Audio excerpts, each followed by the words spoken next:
దేవుని పరిశుద్ధ నామమునకు మహిమ కలుగును గాక. హల్లెలూయా. అందరం దేవునికి స్తోత్రాలు చెల్లిదామా. హల్లెలూయా. మన ప్రభును రక్షకుడైన యేసుక్రీస్తు నామంలో ఈ ప్రత్యేకమైన పునరుద్ధాన ఆరాధనకు వచ్చిన మీ అందరికీ నా యొక్క హృదయపూర్వక వందనాలు. దేవుడు మిమ్మల్ని మీ కుటుంబాన్ని దీవించును గాక. హల్లెలూయా. దేవుడు మనల్ని మన కుటుంబాన్ని గడిచిన కాలం అంతా కాపాడి భద్రపరిచి సజీవ లెక్కలో ఉంచి మరొక ఆదివారం ఈ రీతిగా దేవుని మందిరంలో దేవుని ప్రజలతో కలిసి ఇంతవరకు మనం పాటల ద్వారా ప్రార్థనల ద్వారా దేవుని యొక్క నామని మహింపరిచాము. మీ ఎదుట నిలవబడి దేవుని యొక్క వాక్యాన్ని అందించడానికి అత్యల్పమైన నాకు దేవుడిచ్చిన అవకాశాన్ని బట్టి అందరం హృదయపూర్వకంగా దేవునికి కృతజ్ఞతలు చెల్లిదామా. హల్లెలూయా. సమస్తమైన మహిమ ఘనత ప్రభావములు మన యేసయ్యకే చెందునుగాక. పరిస్థితి ఏదైనా మన దేవుడు మారని దేవుడు, మార్పు చెందని దేవుడు. దేవుని యొక్క వాక్యంలో వ్రాయబడి ఉంది, యెహోవానైన నేను మార్పు లేని వాడను కనుక యాకోబు సంతతి అయిన మీరు లయము కాలేదు. కాబట్టి మన దేవుడు మార్పు లేనివాడు. Praise the lord. రాత్రి మనము దేవుని యొక్క వాక్యాన్ని మనం విన్నాము. అపవాదికి చోటు ఇవ్వకూడదని 7 విషయాలు మనం విన్నాము. మొదటి యోహాను పత్రిక మరొక వర్తమానాన్ని మనం విందాము. 3వ అధ్యాయము 19-20 వచనాలు దయచేసి చదివి సహాయం చేయండి.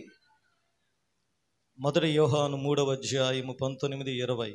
ఇందువలన మనము సత్య సంబంధులమని ఎరుగుదుము, దేవుడు మన హృదయము కంటే అధికుడై సమస్తమును ఎరిగి ఉన్నాడు కనుక మన హృదయము ఏ ఏ విషయములలో మన యందు దోషారోపణ చేయునో ఆయా విషయములలో ఆయన ఎదుట మన హృదయములను సమ్మతి పరుచుకొందుము. ప్రియులారా, మన హృదయము మన యందు దోషారోపణ చేయని ఎడల దేవుని ఎదుట ధైర్యము కలవారము అగుతాం.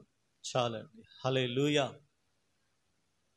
ఒక వ్యక్తి తనకున్న అందమైన భవనాన్ని వేరే వ్యక్తికి అమ్మేసేసాడు. ఆ భవనము అమ్మేసిన తర్వాత అమ్మి వేసిన వ్యక్తికి ఈ అమ్మే వ్యక్తి ఒక రిక్వెస్ట్ చెప్పాడు. ఆ భవనము చాలా తక్కువకే అమ్మేసేసాడు. అతడు చాలా సంతోషంగా కొన్నాడు. అయితే ఈ అమ్మిన వ్యక్తి, అయ్యా నీ ఇంటిలో ఒక చిన్న మేకు ఒక గోడ కొట్టుకుంటాను అన్నాడు. సరే, ఆ కొనుక్కునే వ్యక్తి అన్నాడు, సరే కదా చిన్న మేకే కదా అని అనుకున్నాడు. మేకు తెలుసు కదా, చిన్న శీల. సరే, అయిపోయింది. రోజులు గడిచిపోతా ఉన్నాయి. ఈ అమ్మిన వ్యక్తి ప్రతిరోజు వస్తున్నాడు. దేనికంటే తాను కొట్టిన మేకుని చూడటానికి. అంటే మొదట్లో అతను అనుకున్నాడు, అంటే ఊరక మేకే కదా అని పర్మిషన్ ఇచ్చాడు. అతడు ఒక వారం వస్తున్నాడు, 2వ వారం వస్తున్నాడు. ఎందుకంటే ఏం చెబుతున్నాడు, నా మేకును చూడటానికి వస్తున్నాను అంటున్నాడు. అతనికి అర్థం కాల. సరే, ఒకరోజు వచ్చాడు. ఆ మేకుకి ఒక దండ తగిలి చెల్లాడు. దండ అంటే ఏదో గులాబీ దండ ఏదో, అది బాగానే వాసన వచ్చింది. సరే, బాగానే ఉంది. ఉండే కొద్ది ఏం చేస్తాడంటే ఇంకా తన మేకు ఉంది కదని చెప్పి ఒకరోజు ఒక చచ్చిన శవాన్ని తెచ్చి ఆ మేకుకు తగిలిచ్చాడండి. అంటే ఇతను అడిగే ప్రశ్న ఏంటంటే, అది నా మేకు. ముందే పర్మిషన్ ఇచ్చాడు. ఏమని? అయ్యా నేను ప్రతిరోజు నా మేకు నా ఇష్టం చిన్న మేకు కొట్టుకుంటాను అన్నాడు. ఆ మేకు కొట్టిన తర్వాత అతను ప్రతిరోజు కూడా తనకి సమయం దొరికినప్పుడు ఆ మేకుని దర్శించడానికి వస్తున్నాడు. ఉండే కొంది ఆ మేకుకి ఇంకా చెత్త చెదారం అన్ని తగిలిస్తూ ఉన్నాడు. ఒకరోజు ఒక చచ్చిన శవాన్ని తగిలించగానే ఒక చచ్చిన ఎలుకను తెచ్చి ఆ మేకు మీద పెట్టాడు. ఆ మేకు తగిలించగా ఆ ఇంటి వాళ్ళకి ఎలాగుండి చెప్పండి? ఇంట్లో ఉండగలరా? ఇల్లు మొత్తం ఖాళీ చేసి బయటికి వెళ్ళిపోయారు. ఎందుకంటే ఆ వ్యక్తి అడుగుతున్నాడు, ఆ మేకు నాది. సేమ్ అదే రీతిగా అపవాది కూడా ముందేం చేస్తాడు, డైరెక్ట్గా ఆక్యుపై చేయడం ముందు ఒక మేకు కొడతాడు. ఆ మేకు మనకు ఫస్ట్లో బాగానే ఉండిద్ది. ఉండే కొంది ఏమైద్ది, రాత్రి కొంతమందే వచ్చారు వర్తమానం. రాత్రి విన్నోళ్ళకి అర్థమవుతుంది నేను చెప్పిన ఈ కథ. కాబట్టి ఆ మేకు చిన్నదానికి కూడా మనం పర్మిషను ఇవ్వకూడదు. హల్లెలూయా. అపవాది ఏం చేస్తాడంటే ముందు ఖర్చీపేస్తాడు. ఇక్కడ అపవాదికి 7 విషయాలు మనం విన్నాము. ఎక్కడ కూడా మనం చోటు ఇచ్చేవారముగా ఉండకూడదు. హల్లెలూయా. ఇక్కడ అసలు విషయానికి వస్తే ఈ యోహాను భక్తుడు సంఘానికి తెలియజేస్తున్న మాటలు ఏంటంటే, మన హృదయము ఏ విషయంలో మన యందు దోషారోపణ చేయనో ఆయా విషయములలో ఆయన ఎదుట మన హృదయములను సమ్మతి పరుచుకుందాము. ప్రియులారా, మన హృదయము మన యందు దోషారోపణ చేయని ఎడల దేవుని ఎదుట ధైర్యము కలిగిన వారం అవుతాం. కాబట్టి ఈరోజు మనం దేవుని ఎదుట ధైర్యము గల వారముగా ఉండాలి. దేవుని ఎదుట ధైర్యము కలిగి ఆయన ఎదుట నిలబడాలి.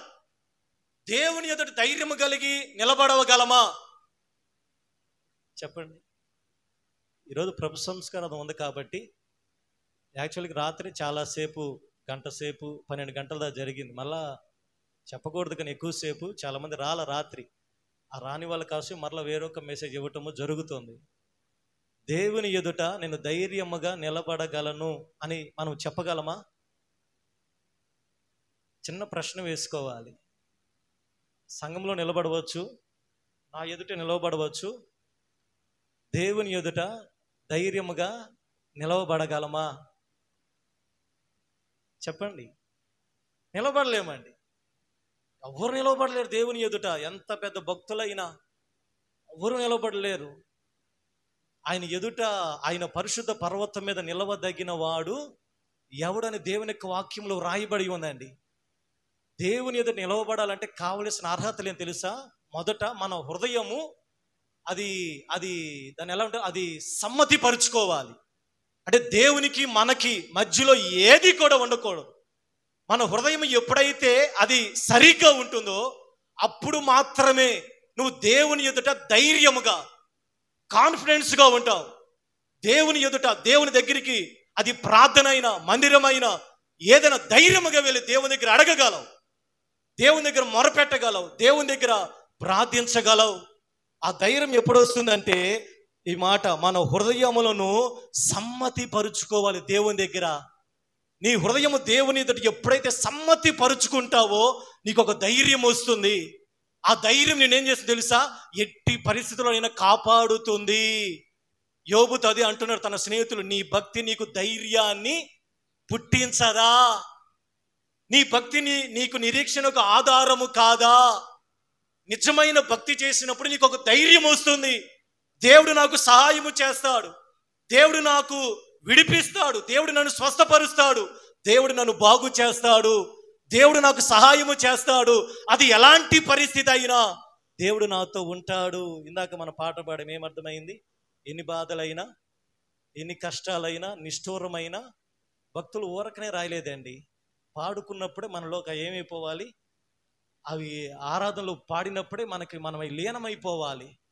ఒక్కొక్క వచనం, బ్రతుకు నావ పగిలిన కడలి పాలైన ఆశలు అలలు ముంచి వేసిన ఆశలు అనగా నీ మాట చాలయ్యా, నీ చూపు చాలు, నీ తోడు చాలు, నీ నీడ చాలని భక్తుడు ఎంతో చక్కగా పాడాడు కదా.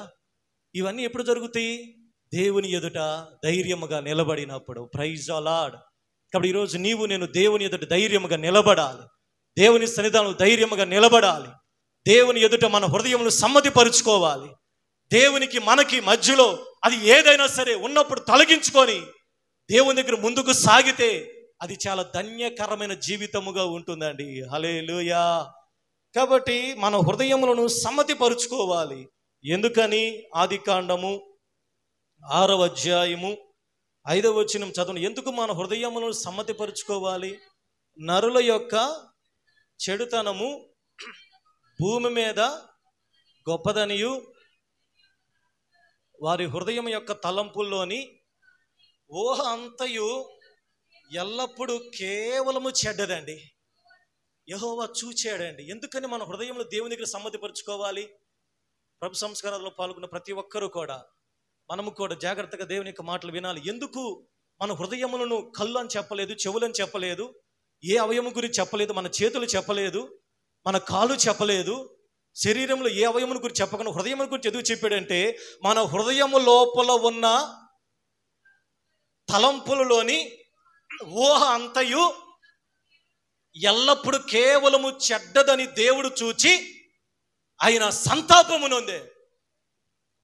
ఇర్మియా గ్రంథములో కూడా హృదయము అన్నిటికంటే మోసకరమైనది 17:9 మన హృదయము ఘోరమైన వ్యాధి కలిగినదండి, దాన్ని ఎవడు గ్రహించగలడు? అలాగే సామెతల గ్రంథం 23:26 నీ హృదయము 24:23 హృదయములో నుంచి జీవధారలు బయలుదేరును కనుక నీ హృదయమును జాగ్రత్తగా కాపాడుకొనుము. బైబిల్ గ్రంథంలో మన హృదయానికి దేవుడు చాలా ప్రాముఖ్యతను, ఆయన ఇంపార్టెన్స్ని ఇచ్చాడండి. హృదయాలు మనందరికీ ఉన్నాయా? మన హృదయం ఎలాంటిదంట? ఒకటేమన్నా ఘోరమైన వ్యాధి కలిగినది, అది గ్రహించగలిగిన వాడు ఎవడు కూడా లేడు, దేవుడు తప్ప. హృదయంలో నుంచి జీవధారలు బయలుదేరును. అలాగే హృదయంలోని యొక్క ఆ ఊహలోని తలంపులన్నీ కూడా అవి ఎప్పుడూ చెడ్డవే. ఎప్పుడు కూడా రాత్రి మనం విన్నది కూడా అదే. ఆలోచనలు ఎప్పుడు కూడా చెడ్డయ్యే. మంచి 100 ఆలోచనలు వస్తే 100లో వచ్చే ఆలోచనలు 99 కూడా చెడ్డయ్యేనండి. దేవుడు చూచాడు. అందుకనే మన హృదయమును జాగ్రత్తగా కాపాడుకోవాలి. సమూయేలుతో దేవుడు అంటున్నాడు, యెషయి కుమారుడు దావీదు దగ్గరికి వెళ్ళినప్పుడు, సమూయేల్ నువ్వు పై రూపాన్ని చూస్తున్నావు, ఎందుకు నువ్వు పై రూపాన్ని చూస్తున్నావు? దావీదు తన సహోదరులు ముందు పిలిచినప్పుడు ఒక్కొక్కళ్ళకి వస్తున్నారు. సమూయేలు పై రూపాన్ని చూస్తున్నాడు, ఎత్తును చూస్తున్నాడు, లావును చూస్తున్నాడు, కలర్ను చూస్తున్నాడు. సమూయేల్ ఎందుకు నువ్వు పై రూపాన్ని చూస్తున్నావు? నేను పై రూపాన్ని చూచే వ్యక్తిని కాదు, నేను హృదయాన్ని లక్ష్య పెట్టే దేవుణ్ణి. ప్రైజ్ అలా. దేవుడు పై రూపాన్ని చూడమ్మా. మన ఎత్తు, మొదటి సమూయేలు గ్రంథం 16:7 దేవుడు మన ఎత్తుని, మన లావుని, లేకపోతే మన కలర్ని, లేకపోతే మన యొక్క దాన్ని కాదండి దేవుడు చూచేది. దేవుడు చూచేది మీ హృదయాన్ని. దేవుడు చూచేది మన హృదయ అంతరంగంలోనున్న ఆ ఊహల్ని దేవుడు చూడగలడు. కాబట్టి మన హృదయమును దేవుని ఎదుట మనము సమ్మతి పరుచుకోవాలి. మార్కు సువార్త 7:6 ఉంటుంది, ఈ ప్రజలు పెదవులతో నన్ను గణపరుచుచున్నారు కానీ వాళ్ళ హృదయం నాకు దూరముగా ఉందండి. అది దేవునికి దూరముగా ఉంది. ఇక్కడే ఉంటాం మనం. హల్లెలూయా చెప్పమంటే చెబుతాం, ఆరాధనలో నుంచుంటాం, పాట పాడతాం, ప్రార్థన చేస్తాం, పెదవులతోనండి అది. కానీ దేవుడు బాధపడుతున్నాడు, యేసయ్య ప్రజలు పెదవులతో నన్ను ఆరాధిస్తున్నారు, పెదవులతో నన్ను ఘనపరుచుచున్నారు, కానీ వాళ్ళ హృదయము నాకు దూరముగా ఉంది. కాబట్టి ఇప్పుడు అర్థమైన దేవుని ఎలాగ ఆరాధించాలో పెదవులతో కాదండి, హృదయముతో ఆరాధించే వాళ్ళు దేవునికి కావాలి. మీ హృదయములు మీ దగ్గర ఉన్నాయా? అందుకనే సామెతల గ్రంథకర్త అంటాడు, నా కుమారుడు నీ హృదయము 23:26 నీ హృదయము నాకి. దేవునికి ఇద్దాం మన హృదయాలు. చెప్పండి అమ్మా, హృదయాలు దేనికి? మీ ఫోన్లు దేవునికి ఇస్తారా ఒక రోజంతా? అమ్మో, ఎంతమంది సిద్ధంగా ఉన్నారు? హృదయం తర్వాత కానీ పాస్టర్ గారండి నాకద్దులే అండి, మా ఫోన్లు దేవునికి ఇస్తాము. ఇప్పుడు ఫోను హృదయం కంటే చాలా అది చాలా గుండె లేకపోయినా ఉంటారు కానీ జనాలు ఫోన్ లేకపోయినా ఉండట్లేదండి. కాబట్టి మన హృదయము దేవునికి ఇవ్వటం అంటే అర్థం ఏంటంటే, ఆ హృదయములో మనం దేనికి ఇంపార్టెన్స్ ఇస్తున్నామో అది దేవునికి ఇచ్చినట్లయితే దేవుని ఎదుట మన హృదయములు మనం సమ్మతి పరుచుకొందుము గాక. హల్లెలూయా. ఇది నువ్వు సమ్మతి చేసుకున్నప్పుడు నువ్వు దేవుని దగ్గరికి ధైర్యము కలిగిన వ్యక్తిగా నువ్వు వెళ్ళగలవు. సమ్మతి లేకపోతే నువ్వు దేవుని దగ్గర ధైర్యముగా దేవుని దగ్గర అడగలేవు. దేవా నాకెందుకు ఈ సమస్య వచ్చింది, ఎందుకు ఈ బాధ వచ్చింది, నాకెందుకు ఈ వ్యాధి, నువ్వు దేవుని దగ్గర అడగలేవండి. నువ్వు ఎప్పుడైతే దేవుని దగ్గర సమ్మతి చేసుకుంటావో దేవుణ్ణి అడగగలిగిన హక్కు కానీ, ఆ ధైర్యము కానీ, ఆ సామర్థ్యత కానీ అప్పుడు వస్తుందండి. ప్రైజ్ అలా. కాబట్టి ఈరోజు మన హృదయములు దేవుని ఎదుట మనం సమ్మతి పరుచుకోవాలి. హృదయము సమ్మతి పరుచుకోకపోతే అపోస్తలుల కార్యం 8:21 ఇక్కడ ఒక వ్యక్తి హృదయం ఎలాగుంటుందంటే, చదవండి అపోస్తలుల కార్యములు 8:21 నీ హృదయము దేవుని ఎదుట సరి అయినది కాదు కనుక ఈ కార్యమందు నీకు పాలు పంపులు లేవు అంటే ఏది సరిగ్గా ఉన్న దేవుని దగ్గర? మన హృదయము దేవుని ఎదుట అది సరిగ్గా ఉంటే దేవుని యొక్క కార్యములో మనకి పాలు పంపులు అప్పుడు పొందుతామండి. పౌలు గారు అంటున్నారు, నీ నీ హృదయము దేవుని ఎదుట అది సరిగ్గా లేదు, అది కరెక్ట్గా లేదు అది. కాబట్టి నీ హృదయము దాన్ని సరి చేసుకో, అప్పుడు నీకు పాలు పంపులు అప్పుడు నీకు లభిస్తాయి. ప్రైజ్ అలార్డ్. కాబట్టి ఈరోజు మనము తీసుకునే ముందు లేకపోతే వ్యక్తిగతంగానైనా, దేవా నా హృదయము దేవుని ఎదుట అది సరిగ్గా ఉందా? బలవంతం తీసుకోకూడదండి, ఏదో పాస్టర్ గారు ఇస్తున్నారని. ప్రభు సంస్కారనే కాదు, దేవుని ఆరాధించినప్పుడు మన హృదయం సరిగ్గా ఉండాలి. దేవునికి ప్రార్థించే ముందు మన హృదయం సరిగ్గా ఉండాలి. దేవుని దగ్గరికి మనం వచ్చేటప్పుడు మన హృదయం సరిగ్గా ఉండాలి. దేవుని మందిరానికి వచ్చేటప్పుడు సరిగ్గా ఉండాలి. పాట పాడేటప్పుడు సరిగ్గా ఉండాలి. చేస్తే సరి అయిన భక్తే చేయాలండి. ఆ హల్లెలూయా. ఎలాంటి భక్తి అలాంటి అలా చేస్తే అది పాలు పంపులు ఉండవండి. కాబట్టి ఏం చేసుకోవాలి? ఈరోజు మనము మన హృదయమును దేవుని ఎదుట సమ్మతి పరుచుకొందుముగాక. మన హృదయము దేవుని ఎదుట సరైనదిగా చేసుకొందుముగాక. మన హృదయములో ఉన్న ఆ దోషారోపణ ఎక్కడైతే చేస్తుందో అవన్నీ తొలగించుకొని దేవుని ఎదుట మనము సరైన ధైర్యము కలిగిన వ్యక్తులుగా దేవుడు మనల్ని నింపునుగాక. హల్లెలూయా. కాబట్టి మన హృదయం ఎలాగ ఉంటే దేవుని ఎదుట సమ్మతి పరచబడుతుందంటే కొన్ని విషయాలు మనం విన్నాము. 2వ రాజుల గ్రంథము 20వ అధ్యాయం 3వ వచనం చదవండి.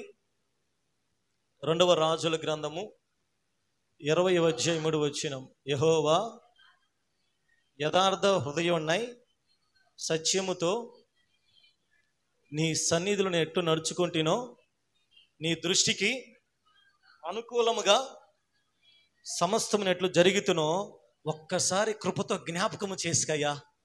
హిజ్కియాకి దైవజనుడైన ప్రవక్త అయిన యెషయా వచ్చి ఒక శుభవార్త కాదండి, దుర్వార్త, మరణకరమైన వార్త వచ్చి, హిజ్కియా నువ్వు చచ్చిపోతున్నావు అని చెప్పంగా హిజ్కియా భయపడలేదండి. హిజ్కియాకి ఏమనుకున్నాడు? ధైర్యం వచ్చింది. మనకి ఎవరిని వచ్చి నువ్వు చచ్చిపోతావు ఏమంటావు? చెప్పండి నమ్మ, ఎవరిని వచ్చి మీరు చచ్చిపోతారు ఏం ఉంటామా? అది గవక్కని చెప్పినా అప్పటికప్పుడే పడిపోతాం, బీపీ డౌన్ అయ్యి. కానీ హిజ్కియా అలాగ లేదండి. వెంటనే హిజ్కియా దేవుని దగ్గరికి వెళ్ళాడు. దేవుని దగ్గర దేవునితో అడుగుతున్నాడు, దేవా యథార్థ హృదయుడినై నీ సన్నిధిలో నేను ఎలాగ నడుచుకుని ఒక్కసారి జ్ఞాపకము చేసుకయ్యా. వెంటనే ఏ ప్రవక్త అయితే వచ్చి దుర్వార్త చెప్పాడో అదే ప్రవక్త వచ్చి మళ్ళా శుభవార్తను పట్టుకొని వచ్చాడు. చెప్పలు గుర్తు దేవుని యొక్క నామాన్ని మహిమపరుద్దాం. హల్లెలూయా. ఎందుకు హిజ్కియా ఇలాగ ఉన్నాడంటే హిజ్కియా యొక్క హృదయం ఎలాగ ఉంది? యథార్థముగా ఉందండి. కాబట్టి మొదటిగా నీ హృదయం ఎలాగ ఉండాలి? దేవుని మందిరానికి వస్తున్న నీవు, దేవుని మందిరంలో ఉన్న నీవు, దేవుని మందిరంలో భక్తి చేస్తున్న మనము, రక్షణ పొందిన మనము, మన హృదయము యథార్థముగా ఉండాలి. యథార్థవంతుల్ని బలపరచడానికి యెహోవా కనుదృష్టి లోకమంతటా సంచారము చేస్తా ఉంది. కాబట్టి ఈరోజు నీ హృదయం యథార్థముగా ఉన్నదా, అవకతవకలుగా ఉన్నదా? ఎలాగుంది మన హృదయం? యథార్థముగా ఉన్నదా? యథార్థ హృదయులు దేవుని ఎదుట నిలవబడగలరు. యథార్థవంతుల యొక్క ప్రార్థన దేవుడు ఆలకిస్తాడు. యథార్థవంతుల యొక్క ప్రార్థన దేవుడు ఆలకించి దుర్వార్తల్ని శుభవార్తలుగా మార్చగలడు. యథార్థవంతులు ప్రార్థన చేసినప్పుడు దేవుని యొక్క మాటలు కూడా రద్దు చేయగలవు. దేవుని యొక్క మాట రద్దు చేయటం అంటే దేవుడు ఏదైతే విరోధముగా, లేకపోతే ఆయన కోపం, లేకపోతే హిజ్కియాకి విరోధంగా పలకబడిన మాట, హిజ్కియా యథార్థవంతుడు కాబట్టి అది ఒకవేళ ఆ దుర్వార్తకార్త శుభవార్తగా మార్చబడి హిజ్కియా యొక్క ఆయుష్ 15 సంవత్సరాలు ఎక్స్టెండ్ చేయబడిందండి. అంత అలాంటి హృదయం మన దగ్గర ఉంటే దేవుని ధైర్యంగా వెళ్తాం. వ్యాధి వచ్చిన, బాధ వచ్చిన, దేవ నాకెందుకు ఇది వచ్చింది, రాజీ పడడు. దేవుని ధైర్యంగా వెళ్ళి దానిలోంచి బయటపడతాడు. కాబట్టి ఈరోజు మొదటిగా మన హృదయం ఎలాగ ఉండాలి? యథార్థ హృదయుడనై, అయ్యా నేను ఎలాగ జరిగించితునో, అయ్యా నేను ఎలాగ చేసితునో ఒక్కసారి జ్ఞాపకము చేసుకయ్యా. చెప్పగలం మనం హిజ్కియా లాగా, దేవా నేను రక్షణ పొంది నుంచి ఎలాగ యథార్థముగా నేను ఉన్నాను ఒక్కసారి నన్ను జ్ఞాపకము చేసుకయ్యా. దేవుడు ఏమంటాడు? సరేలేరా బాబు అంటాడా? చెప్పండి, ఏమంటాడు దేవుడు? వెంటనే దేవుడు మరలా వార్తల్ని రద్దు చేయగలడా? కాబట్టి మొదటిగా మన హృదయం దేవుని దగ్గర ఏం చేసుకోవాలి? యథార్థ హృదయాలుగా సమ్మతి చేసుకోవాలి. రెండవదిగా మొదటి సమూయేలు గ్రంథము 12:20 చదవండి. ఎక్కువ వివరించట్లేదు, మన ఎదుట కమ్యూనిటీ సర్వీస్ ఉంది కాబట్టి. మొదటి సమూయేలు 12:20. అందుకు సమూయేలు జనులతో ఇట్లా నేను భయపడకుడి, మీరు ఈ కీడు చేసిన మాట నిజమే, అయినను యెహోవాను విసర్జించకుండా ఆయనను అనుసరించుచు పూర్ణ హృదయముతో ఆయనను సేవించండి. ఇప్పుడు రెండవదిగా మనం ఎలాగ దేవుని సేవించాలి చెప్పండి అమ్మా? ఎలాగ సేవించాలి, ఎలాగ ప్రార్థించాలి, ఎలాగ దేవుని పూజించాలి, ఎలాగ దేవుని ఆరాధించాలి? పూర్ణ హృదయం అండి. పూర్ణ హృదయం అంటే ఇంకా దానికి అర్థం ఏంటంటే ఇంకా ఎటువంటిది? పూర్ణ హృదయం. సమయానికి రావటం, చివరిలో రావటం, అది పూర్ణ హృదయం కాదు. అది ఒక డబ్బా ఉంది, వాటర్ బాటిల్, నిండుగా నీళ్ళు అంటే నిండుగా నీళ్ళు ఉన్నప్పుడే నిండుగా అంటాం. సగానికి ఉన్నాయి అనుకోండి నిండు బాటిల్ అంటామా? ఎప్పుడది నిండుగా పూర్ణముగా ఉంటుంది? నిండుగా ఉన్నప్పుడు. కాబట్టి మీ హృదయం ఎలాగ ఉండాలి? అది దేవుని ఎలాగ సేవించాలి? పూర్ణ హృదయముతో, పూర్ణ ఆత్మతో. క్రొత్త నిబంధన గ్రంథంలో దేవుడు చెప్పిన ఆజ్ఞ అదే. పాత నిబంధనలో ఉన్న 10 ఆజ్ఞలు వేరే అండి. క్రొత్త నిబంధనలో 2 ఆజ్ఞలు చెప్పగలరా? పూర్ణ హృదయముతో, పూర్ణ ఆత్మతో, పూర్ణ బలముతో నీ దేవుడిని యెహోవాను సేవించాలి, నిన్ను వలె నీ పొరుగు వారిని ప్రేమించాలి. ఇక్కడ మొదట ఆజ్ఞ ఏంది? దేవుని ఎలాగా మనము ఎలాంటి హృదయంతో మనం పూజించాలి? పూర్ణ హృదయం అండి. పాట పడతాం కదా, పూర్ణ మనసుతో నిన్ను ఆరాధింతును, పూర్ణ బలముతో నిన్ను సేవింతునని. కాబట్టి మన యొక్క హృదయము పూర్ణముగా ఉండాలి, వేరొక దానికి అవకాశం లేకుండా పూర్ణ హృదయముతో నింపబడాలి. అందుకని సమూయేలు అంటున్నాడు, మీరు పూర్ణ హృదయముతో ఆయనను మీరు సేవించండి, మీరు పూర్ణ హృదయముతో దేవుణ్ణి ఆరాధించండి. కాసేపు ఇక్కడ, కాసేపు బయట కాదండి, కాసేపు ఇక్కడ కాదు. పూర్ణ హృదయముతో, విశాల హృదయముతో దేవుని ఆరాధించేవారు ఆత్మతో సత్యముతో దేవుని ఆరాధించాలి. దేవుడు మందిరములో ఉన్నాడు, దేవుని దగ్గర ఆరాధించాలి. ఆరాధనలో శక్తి ఉంది, ఆ బలాన్ని పొందుకోవాలని పూర్ణ ఆత్మకి మనం అవకాశం ఇవ్వాలి. అంటే ఎలితి ఉండకూడదండి. సగము దేవుని ఆరాధన, లేకపోతే సగము అపవాదిని, లేకపోతే అపవాదికి చోటు ఇవ్వడం కాదు. పూర్ణ మనసు దేవుని ఆరాధించినప్పుడు ఏమో తెలుసా? ఏమవుతుందండి? దేవుని ఎదుట మనం ధైర్యముగా ఉంటాము. ఇప్పుడు సగం వెళ్ళి దేవుని దగ్గర ధైర్యంగా ఉండగలమా? దేవుని దగ్గర ధైర్యంగా దేవుని నేను ప్రేమిస్తున్నానయ్యా అని చెప్పగలమా? దేవుని దగ్గర చెప్పలేమండి. దేవుని దగ్గర నిజంగా నేను ప్రేమిస్తున్నప్పుడు ఏం చెప్పాలి? దేవుడు వదులుకోమని వదులుకోవాలి, దేవుడు చెప్పిన మాట వినాలి, దేవుడు చెప్పిన మాటల ప్రకారం నడవాలి, దేవుడు ఏదైతే చెప్పాడో ఆజ్ఞలకు శిరస వహించాలి. అదే పూర్ణమైన ఆత్మతో నడవటం అంటే. ఊరకని వచ్చి మందిరానికి వెళ్ళిపోతే అది పూర్ణ ఆత్మ కాదండి. సౌలు దావీదు యెహోవాను పూర్ణముగా ఆరాధించాడు, సౌలు అలా కాదండి. సౌలు యెహోవాను పూర్ణముగా హత్తుకోల. కొంచెం వింటున్నాడు, తనకి ఇష్టం వచ్చింది చేస్తున్నాడు, తనకి కష్టం వచ్చింది చేయట్లేదండి. అమాలేకులను చంపముంటే కొంతమందిని చంపాడు, కొంతమంది చంపలేదు. ఏందిరా అంటే నా ఇష్టంలే, నేను బలి అర్పించడానికి అంటున్నాడు. మనం కూడా ఏం చేస్తాం? ఇష్టమైందే మనకి ఇష్టం వచ్చింది చేస్తాం. కష్టం వచ్చింది అనుకోండి, పాస్టర్ గారు మీరు వద్దు, ఇంకా ఎవరు వద్దని చెప్పి మనం వెళ్ళిపోతామండి. అది కాదు పూర్ణ హృదయం అంటే. పూర్ణ హృదయం అంటే దేవుడు చెప్పిన ఏ మాట అయినా సరే ఆయన ఎదుట చేతులు కొట్టుకుని శిరస వహించాలి. నిలబడగలమా? దేవా ఏ చెప్పి నేను చేస్తానయ్యా అని చెప్పండి. మీరు చెబితేనే చేయం పర్సన్, దేవుడు చెప్తే మేము ఎందుకు చేస్తాం అన్నట్టుగా చూస్తున్నారు చాలామంది. హల్లెలూయా. పూర్ణ హృదయముతో ఆయనను మనం సేవించేవారిగా ఉండాలి. మూడవదిగా కీర్తనల గ్రంథం 34:18 చదవండి. కీర్తనల గ్రంథం 34:18. విరిగిన హృదయము కలిగిన వారికి యెహోవా ఆసన్నుడు, నలిగిన మనస్సు కలిగిన వారిని ఆయన రక్షించును. కాబట్టి మూడవదిగా మన హృదయం ఎలాగ ఉండాలి? విరిగిన హృదయం అండి. విరిగిన హృదయం అంటే ఏమిటి? హృదయం విరిగిపోవటం కాదండి, దేవుని దగ్గర తగ్గించుకోవటం, లేకపోతే దేవుని పాదాల దగ్గర ఆయన సన్నిధి తగ్గించుకొని ప్రార్థన చేయటం, దేవుని సన్నిధానంలో వేడుకొనటం, పశ్చాత్తాపడటం, దేవుని సన్నిధానంలో మోకరించటం, అది విరగటం. విరిగి నలిగిన మనస్సు దేవునికి ఇష్టమైన బలి తెలుసా? దేవునికి నిజమైన బలి ఏందో తెలుసా? లడ్లు బూంది అయి కాదండి. దేవునికి నిజమైన బలి ఏందో తెలుసా? నువ్వు అర్పించవలసిన బలి ఏందో తెలుసా? విరిగి నలిగిన హృదయముతో నువ్వు ఎప్పుడైతే దేవుని దగ్గరికి వెళతావో అదే దేవునికి నిజమైన బలి. అది ఈరోజు మీ హృదయం ఎలాగ ఉంది? అది గర్వముగా ఉండకూడదండి, అది విరిగిపోవాలి, అది నలిగిపోవాలి. అది పరిస్థితులను చూసి దేశం పాడైపోతా ఉంది. పాడైపోయిన బండల సందు నిలబడటానికి మన హృదయమును విరగొట్టుకొని దేవుని దగ్గర ప్రార్థించాలి తప్ప కఠినముగా ఉండకూడదండి. కఠినముగా విరిగిన దానికి ఆపోజిట్ తెలుసా? కఠినం అంటే ఇంకా అది స్పందించదండి. అంటే రాయిలాగా, అంటే దెర్ ఈజ్ నో రెస్పాన్స్. ఎంత మెసేజ్ చెబుతున్నా, ఎంత వర్తమానం చెబుతున్నా, దేవదూతలు దిగుతున్నా, దెర్ ఈజ్ నో రెస్పాన్స్ అండి. కఠినం అవ్వకూడదు. బైబిల్ ఫరో హృదయం కఠినమైపోతా ఉంది. మోషే చూసిన కార్యములన్నీ బట్టి మోషే హృదయం విరిగిపోతా ఉంది. చూసిన కార్యాలన్నీ బట్టి ఫరో హృదయం ఏమైపోతా ఉంది తెలుసా? కఠినమైపోతా ఉందండి. ఫరో మోషేను రోజు రోజుకి ఏమైపోతాడు? విరిగిపోతా ఉన్నాడు. మోషే ఒకసారి పక్కకు తట్టుకు వాళ్ళందరూ చంపేస్తారంటే, వద్దయ్యా నీకు వందనాలు, వాళ్ళని చంపొద్దయ్యా, ముందు నన్ను జీవగ్రంథంలో నుంచి నా పేరు తీసేయ్యా, తెగులు వస్తూ ఉంటే తెగులు ఆపుతా ఉన్నాడు. అంటే మోషే ఏమన్నా విరిగిపోతా ఉన్నాడు, ఫరో ఏమన్నా దాదాపు 10 సార్లు ఉందనే మాట. ఫరో హృదయము కఠినపరుచుకుంటూ ఉన్నాడు.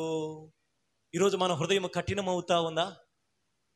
లేకపోతే విరుగుతా ఉందా? అమ్మో దేవుడు చెప్పాడు, లేకపోతే హెచ్చరిక, అమ్మో లేకపోతే ఈ మాట, లేకపోతే ఈ యొక్క వర్తమానం, లేకపోతే ఏదైనా అది విన్నప్పుడు అమ్మో నేను ఇలాగున్నాను కదా, అమ్మో రాకడ త్వరపడుతుంది కదా, సిద్ధపడాలి కదా, నేను వెనకబడిపోతున్నాను కదా, నా ఆత్మీయ జీవితం నాశనం అయిపోతుంది కదా, అపవాదికి చోటిచ్చాను కదా, దేవుని దగ్గరికి వెళ్తే ఆయన మరలా తిరిగి నన్ను బలపరుస్తాడు కదా, దేవుడు నాకు చెప్పిన ప్రతి మాట కూడా నా యొక్క క్షేమమును బట్టే కదా అని నువ్వు అనుకోలేకుండా కఠినముగా ఉంటే కఠిన హృదయులందరికీ దేవుడు స్పందన లేకపోతే ఏమైందండి? అది ఎందుకు కూడా పనికి రాకుండా ఉండేదండి. కఠినం చేసుకుంటున్నావా? ప్రైజ్ అలాడ్. రోమిలికి రాసిన పత్రికలో ఒక మాట ఉంటుంది, దేవుని యొక్క అనుగ్రహ ఐశ్వర్యం మనల్ని ప్రేరేపిస్తున్నప్పుడు మనం ఏం చేయాలి? రోమిలికి రాసిన పత్రిక 2వ అధ్యాయము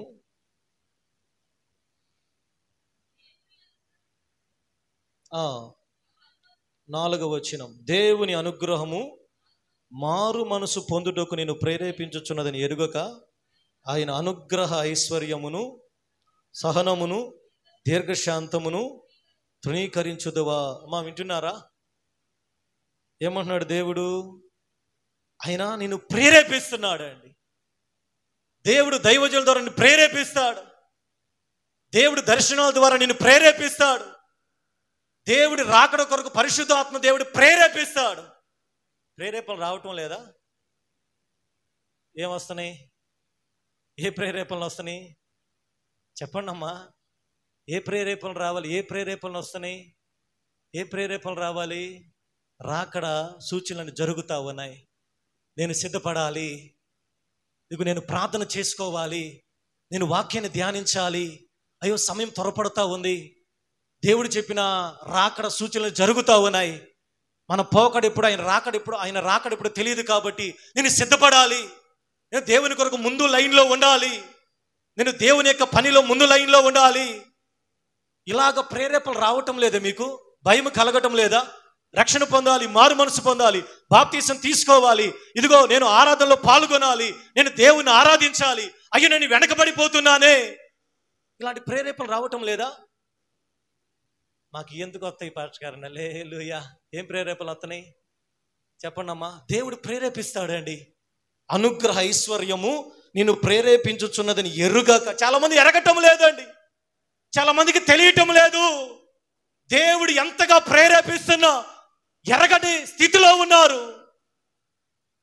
ఈరోజు ఇక్కడున్న ఎవరైనా సరే, ఒకవేళ ఆయన అనుగ్రహ ఐశ్వర్యము మనల్ని ప్రేరేపించినప్పుడు దాన్ని ఇంకా నువ్వు ఎరగకపోతే, దాన్ని గుర్తించలేని స్థితిలో ఉంటే, కింద అంటున్నాడు కదా, నీ కాఠిన్యమును మార్పు పొందని హృదయమును అనుసరించి ఉగ్రత దినమును అనగా దేవుని న్యాయమైన తీర్పు బయలుపరచు దినమందు నీకు నీవే ఉగ్రతను కొనుచున్నావు.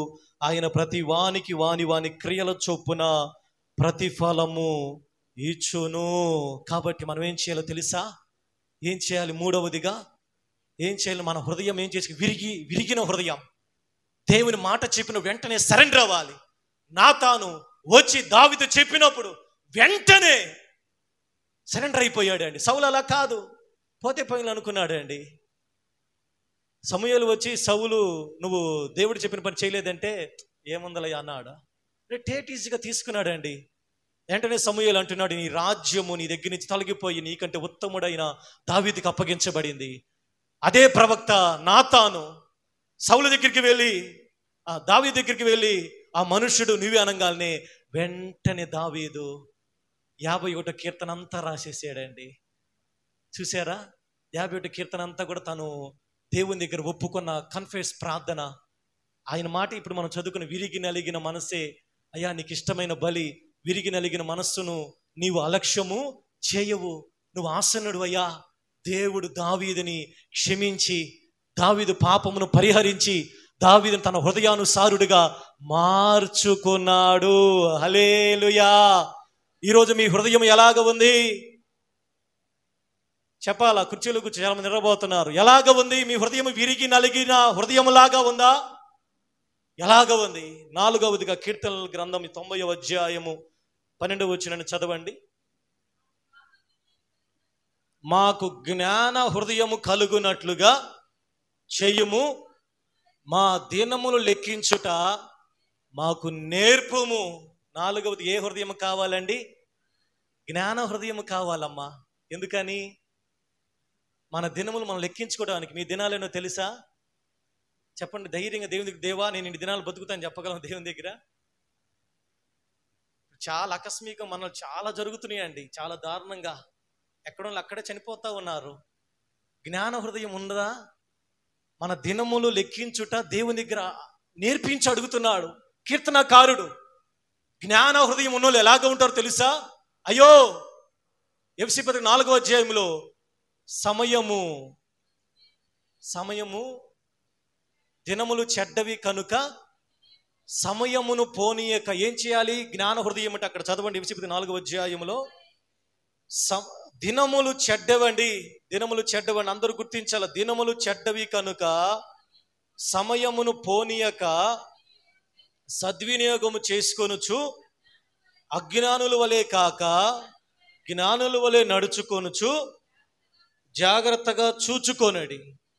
ఇందు నిమిత్తం మీరు అవివేకులు కాక ప్రభువు యొక్క చిత్తం ఏమిటో గ్రహించండి. మద్యముతో మత్తులయ్యి ఉండకూడదు, దానిలో దుర్యాపారము కలదు, అయితే ఆత్మపూర్ణులయ్యి ఉండండి. ఒకరినొకడు కీర్తనలతోనూ సంగీతములతోనూ ఆత్మ సంబంధమైన పాటలతోనూ హెచ్చరించుచు మీ హృదయములో ప్రభువును గురించి పాడుచు కీర్తించుచు మన ప్రభు అయిన యేసుక్రీస్తు పేరట సమస్తమును గురించి తండ్రి అయిన దేవునికి ఎల్లప్పుడూ కృతజ్ఞతాస్తుతులు చెల్లించుచు క్రీస్తు నందలి భయముతో ఒక్కరినొక్కడు లోబడి ఉండుడి. హల్లెలూయా.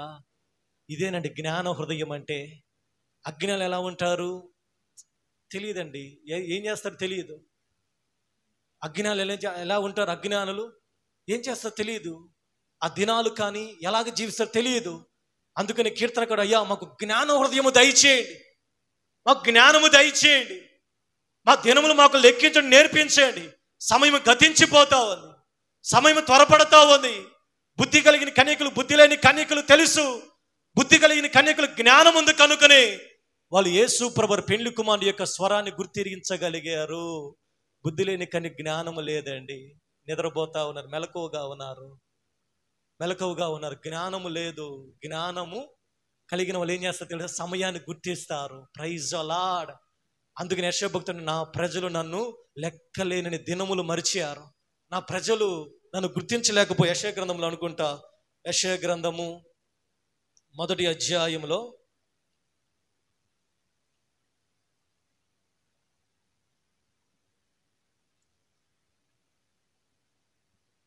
ఎద్దు తన కామందు నెరుగును, గాడిద సొంతవాని దొడ్డి తెలుసుకొనును, ఇశ్రాయేలునకు తెలివి లేదు, నా జనులు యోచించరండి. ఎద్దుకి కామందు అంటే యజమాని, గాడిదని ఎక్కడైనా విడిచిపెడితే, సపోజ్ ఇక్కడ చుట్టుపక్కల ఏదైనా ఊరుందనుకోండి, జమ్ముల పాలెం, గాడిదని అక్కడ విడిచిపెట్టే సాయంత్రానికి చెప్పండి అమ్మా, తన దొడ్డికి, ఆ దొడ్డి అంటే తన యొక్క వచ్చేసిద్దండి. ఎద్దుకి తన యజమాని ఎవరో తెలుసు. మీకు మీ దేవుడు ఎవరో తెలుసా?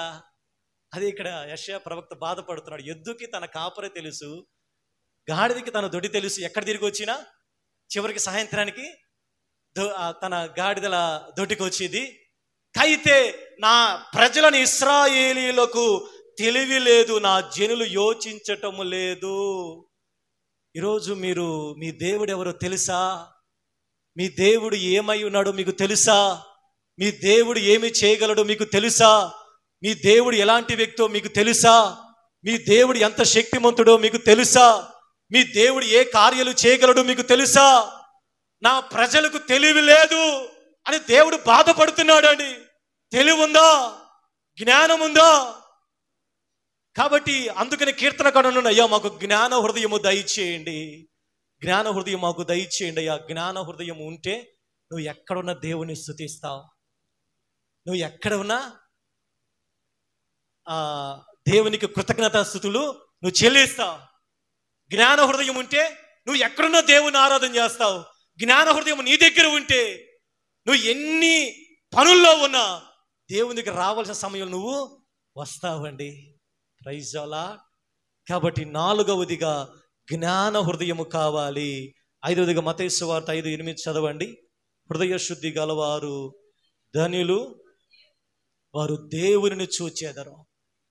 కాబట్టి 5వదిగా మన హృదయం ఎలాగ ఉండాలి? శుద్ధ హృదయం అండి.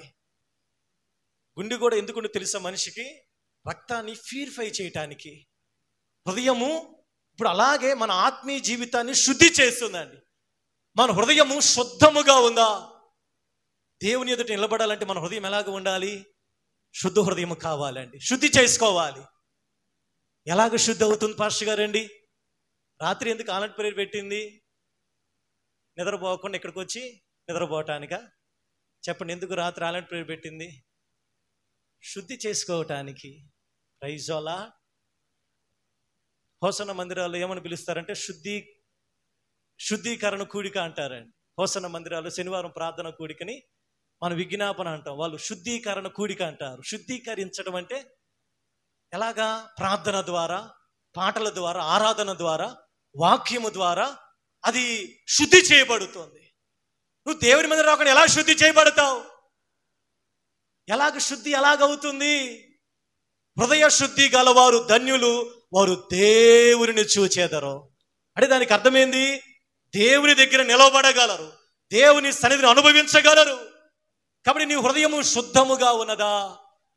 ఎందుకని నిద్రలేసిన దగ్గర నుంచి ఎక్కడెక్కడో తిరిగి వస్తూ ఉంటాం. పనైన, ఉద్యోగం, వ్యాపారం, చదువు, పనులు, ఎన్నెన్నో అంటుకుంటాయండి. హృదయంలోకి ఎన్నెన్నో వెళ్తాయి. వెళ్ళవా? వెళ్తాయమ్మా. అవి వెళ్ళిన వాటన్నిటి నువ్వు ఎక్కడ ప్యూరిఫై చేసుకునే కేంద్రం ఏంటిది? చెప్పండి. ఎక్కడ? బయట అరుగుల మీద. ఎక్కడ ప్యూరిఫై చేసుకునేది? దేవుని మందిరము మన యొక్క హృదయాల్ని శుద్ధీకరించే కేంద్రము. హల్లెలూయా.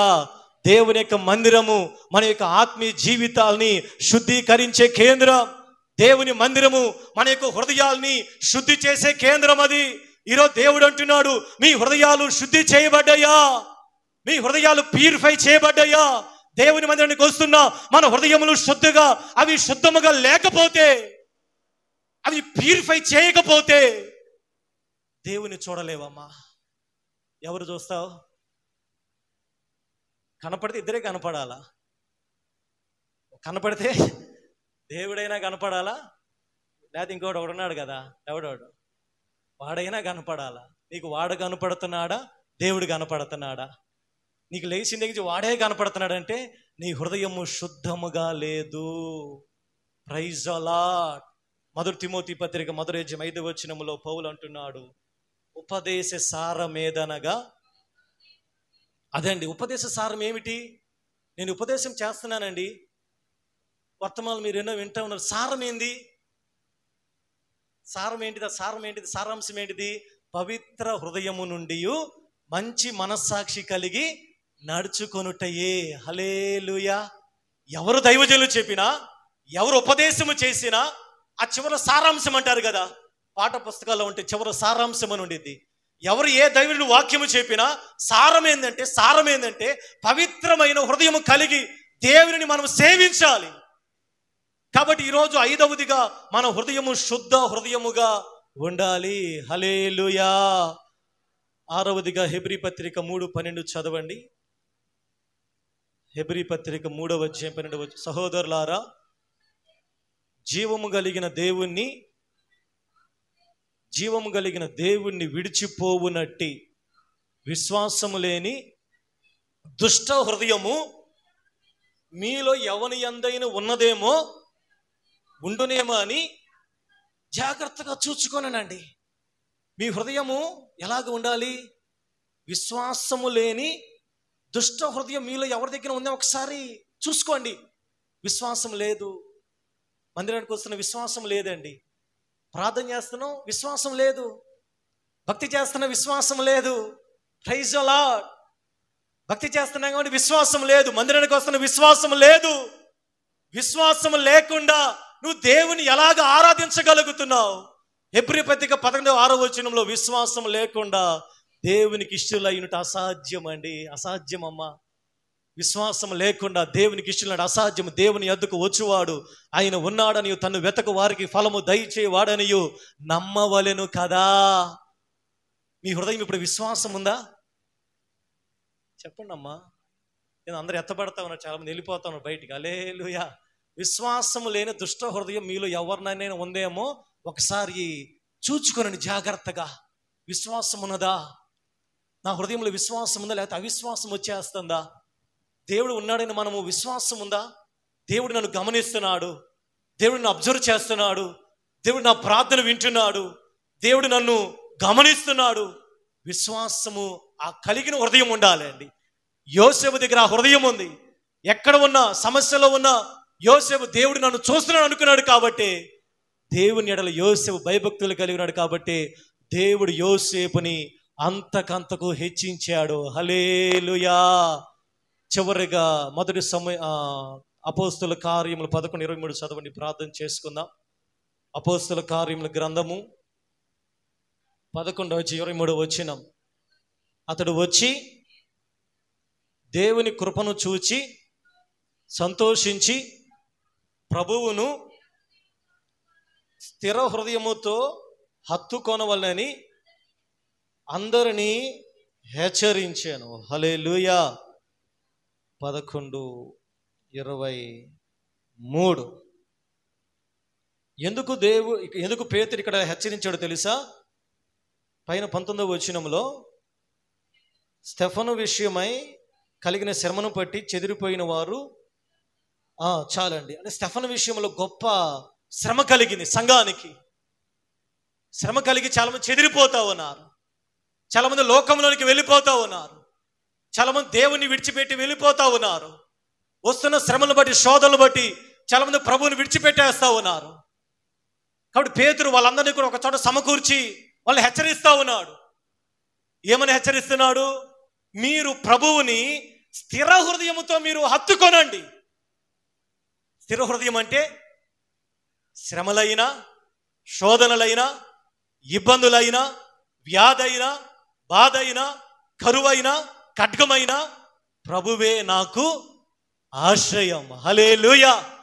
శ్రమ ఏదైనా, కష్టం ఏదైనా దేవుణ్ణే నేను ఆరాధన చేస్తాను.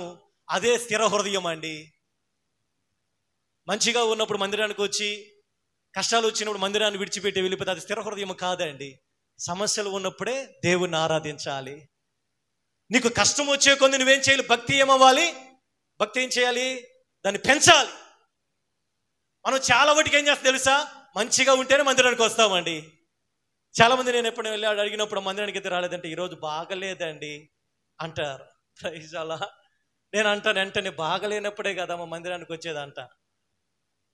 సమస్యలు ఎక్కువైపోయినాయి అంటారు, శోధనలు ఎక్కువైపోయినాయండి, మందిరానికి వస్తున్నప్పుడు ఏదో జరుగుతుంది అంటారు. నేను అంటాను అప్పుడే మన భక్తిని చూపించాలి. ప్రైజ్ అలా. అప్పుడే నువ్వు స్థిర హృదయాన్ని చూపించాలి. సాతాను గాడికి సిగ్గు కలగాలి.